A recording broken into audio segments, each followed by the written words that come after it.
তোমাদের একটা গল্প শোনাই। তুমি প্রেম করো না? কেন করবা না? তুমি করো মেহনত করে ভাই। সাবাস, তুমি তো আগে মারা খাওয়া, আগে মারা খাওয়া তুমি। এখন কথা হচ্ছে যে প্রেম করাটা হচ্ছে যে আসলে ঠিক না। কেন ঠিক না জানো?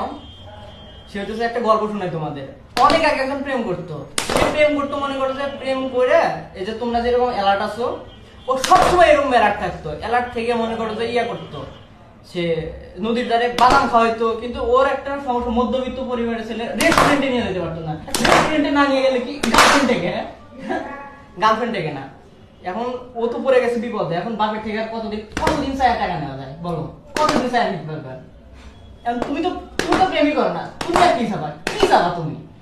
এখন তুমি যেহেতু প্রেম করো, হ্যাঁ, তো যে ইনকাম তো আর করো না, তাই না?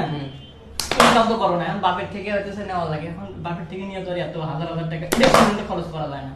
তো এই যে অ্যালার্ট থাকতেছো, এখন কাহিনী হইতেছে যদি তুমি মানে গার্লফ্রেন্ড ছাড়া যদি তুমি চাকরি করবে যাও, তাহলে গার্লফ্রেন্ড একা একা থাকবো, কার সাথে না কার সাথে টেম্পো চালাবে তুমি জানবা না? জানবা না, লড়াই যাবে না। কাছে থাকলে তাও দেখা যায়, ও তো কাছে নাই, এখন দেখতে তো পারবে না। এখন কি করা লাগবে তাতে? যে খোঁজ খবর নেওয়া লাগবে। এখন যদি ও ছেড়ে চলে যায়, তাহলে আবার আবার আবার সেই ভেজাল ভেজাল ভেজাল তো ভেজাল শেষ নাই।